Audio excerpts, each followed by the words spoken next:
wanting anything. Everything we want is already here, as you're going to find, and it's simply a matter of getting it, of becoming aware of its presence. Now, the main thing is to keep the main thing the main thing. What is the main thing? The main thing is freedom. I had a mentor who's gone now, Bill Gove. He said, if I want to be free, I've got to be me. Not the me I think you think I should be. Not the me I think my wife thinks I should be.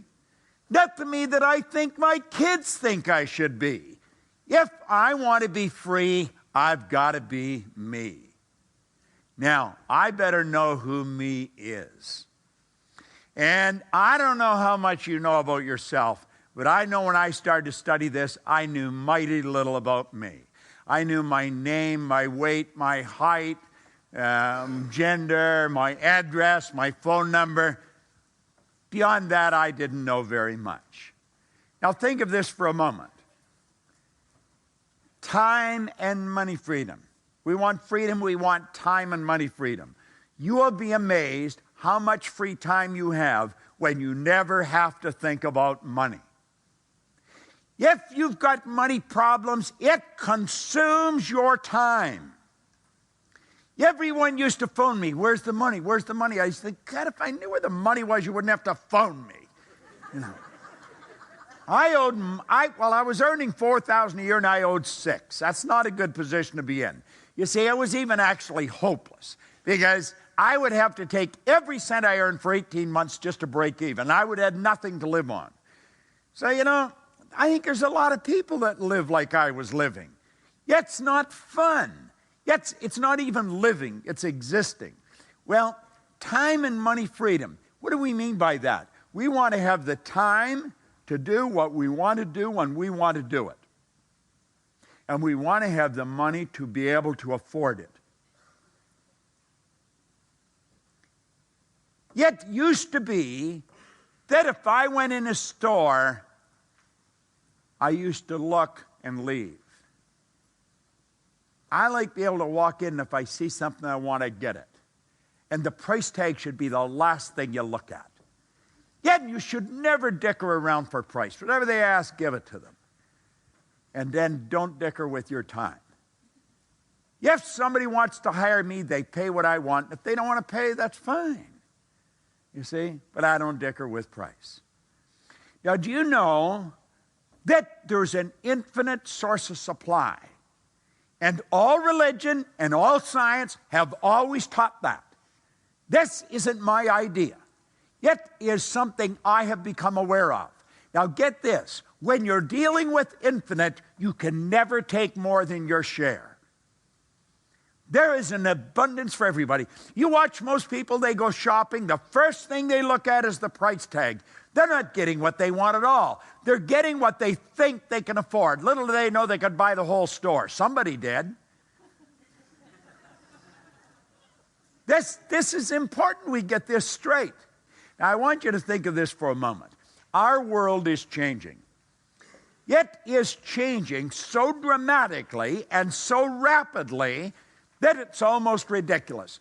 You know, it wasn't too long ago that I did a seminar right here in town, right here in Melbourne. But when I did that seminar, I had to have a great big chalkboard. Then I had to have a lot of damp cloths because you got to clean the board. Yeah, you have to have dry cloths to dry it so you can keep working. You need lots of chalk. Today, I've got a little 3-pound computer. I can make all these pictures, and I can just touch a button, and boom, the pictures change. This world is getting smaller. It's not getting bigger. It is really getting smaller. You know, we're only hours away from anywhere now. And you know that you can have business all over the world. I have business all over the world. Literally all over the world. We're negotiating right now, our company is, for people with a license in all the Scandinavian countries. It's going to cost them lots of money. And I just talk to the lawyer periodically. In fact, I talked to him since I got here, and I said, no, don't do that, do this. And he said, okay. And then I don't have to do it, somebody else is doing it. This is a little world we're a part of. Like I was saying last Thursday, I was working in Dublin. And this Thursday, I'm working in Melbourne. And been all over the place besides that. It wasn't too long ago that would have been a lifetime experience to do that. Now you can knock it off in a week, plus a whole lot of other things as well. This world is really getting smaller. The chip has changed our whole life. In 1970, that's before some of you were even here, I was on a program in Chicago with Eric Hoffer. Mark Twain one time said, if I had more time, I'd write you a shorter letter. He must have had a lot of time, Hoffer did, because he wrote a little book called The True Believer. That's a classic. But on this program in 1970, the Human Resource Congress, he said, in times of change, the learners will inherit the earth. I took that to be metaphoric for that you'll be happy, healthy, and prosperous. Yet in times of change. Now, you see, things were really changing in 1970, but by comparison, they weren't even warming up. Look at the speed we're moving at today. In times of change, the learners will inherit the earth. Well, the learned find themselves beautifully equipped to deal with a world that no longer exists. See, school leaves us with the idea that there's such a thing as a learned person or an educated. Do you know there's no such thing as an educated person? That's a misnomer. I don't know who thought of it, but it isn't so. Education, the word comes from the Latin educo, meaning to educe, to develop, or to draw out from within. There's no such thing as a learned. You're either learning or you're not. Yet you see the people that got the degree and they think they've arrived, they're wondering what's happened. This world is changing. Yet if you want to keep going, you got to keep studying. You've got to keep learning. Yet should be a part of your daily experience, same as eating or having a shower.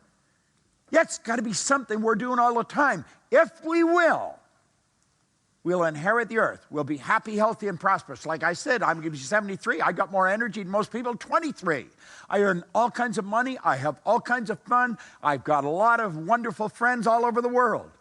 But that is because I just keep studying. Yet if you stop studying, it goes away. It's that simple.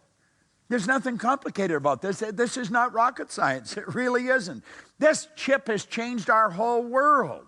Yet it's changed it like night and day. Now, I know there has to be at least one or two of you in the room that has never studied what we're going to be talking about. You want to thank God that you're here. See, I happen to believe you're always in the right place for the right reason at the right time. This is the most powerful stuff that you're ever going to lay your hands on. It's like I said, I've got license to brag about it because none of it's mine. But I'm going to tell you something, over 45 years, even if you're 6 feet short, you're going to pick up something if you study the same thing. And I've been studying this a long time. Now, I like the way Bill Gates put it. He said, one thing is clear. We do not have the option of turning away from the future.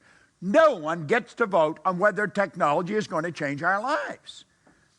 This isn't a democratic concept. This is the deal. And you're either a part of it or you're not. You see, this deal is strictly between you and yourself. No one else is involved. I was talking to a man out at the front, and he was talking about this, and he was explaining how there's a problem in his family. And I said, listen, that's not your problem. I said, your problem is with you. I said, Pogo said, we have seen the enemy, and they are us. That's the deal. It's never anybody else. If you have a problem, the person you should be having a consultation with is always available.